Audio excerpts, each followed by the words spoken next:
General matter की dictation number 26 start करते हैं। Start. India is still following the police act 1861 enacted just 4 years after the mutiny of 1857.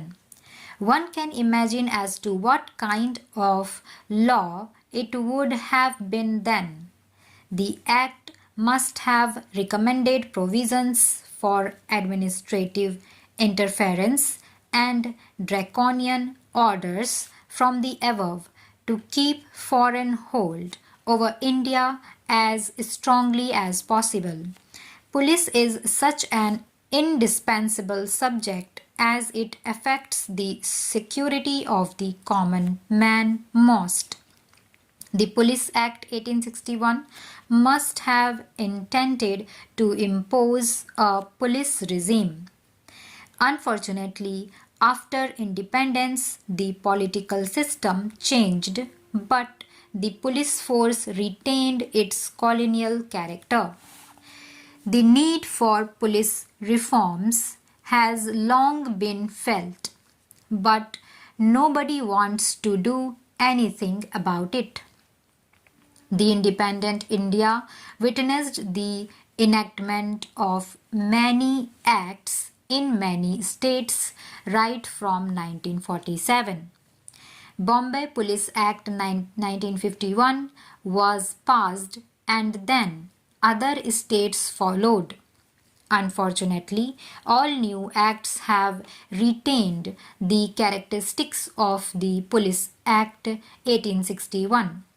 No significant improvement in the performance and the behavior of the police has been noticed. The need for revamping the outdated act has not enthused any well-meaning politicians. The arbitrary attitude of the police, more than often dedicated by their political masters, is annoying to a common man. All the pleas for a radical change is the Police Act have fallen on deaf ears since the police system in the present form suits our political leaders.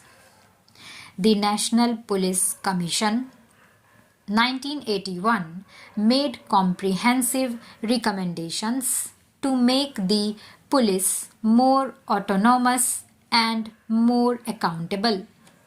Hardly any action worth the name on the reforms has been taken so far. However, in 2006, the Supreme Court came forward to break a 25-year-old deadlock on police reforms. With the states and center governments dragging their feet on the issue, the Supreme Court had to intervene and issue comprehensive guidelines to the governments, both the states and the center. The apex court directed them to give the police functional autonomy and make them more accountable with a view to insulating the police from extraneous pressures. The Supreme Court directed that investigation process be separated from law and order duty. Among other guidelines, the Supreme Court advised exercising of transparency in the selection of police chiefs, including constitution of National Security Commission and upgrading of the service conditions of its personnel. The fact of the matter is that the central government that is in charge of the police in the capital has failed to set an example to the states. As an escape, some state governments have set up their commissions to review the working of the police force. Bihar, Tamil Nadu, and Maharashtra are caught in legal imbroglio. Interestingly, smaller states like Arunachal Pradesh, Assam, Manipur, Nagaland, Sikkim, Uttarakhand, and Tripura have complied with the judicial directions.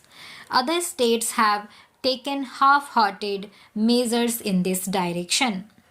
Now afflicted with indigenous and cross-border terrorism, revamping the police is crucial to our fight against terrorism. Naxalism has to be tackled by the police. Modernization of police force in the face of crime going high-tech is indispensable.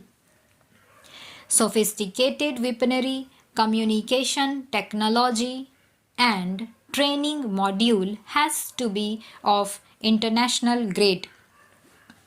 Without stringent laws to deal with the terrorists and the mafia, the police force is fangless. In matters of internal security, our country faces an extraordinary situation. And extraordinary situations need extraordinary laws also. Post 2611 terror is embroiled in the political wisdom of our leaders. Corruption is a great hurdle in humanizing the police force. We need social workers in uniforms. Such an image of the police is cherished by every Indian. But the question is that those who pay to be recruited cannot be expected to be honest with their performance. Policemen need an environment that is conducive to healthy performance. Today, no one will disagree that police force is dehumanized. Such a mindset kills one's inner voice.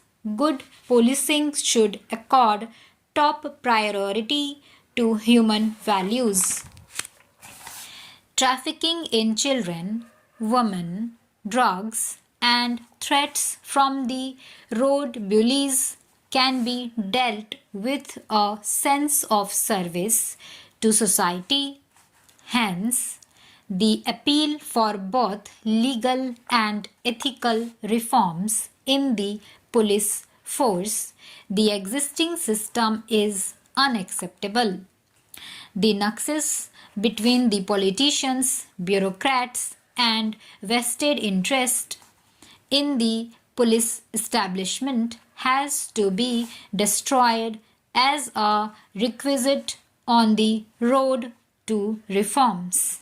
Stop.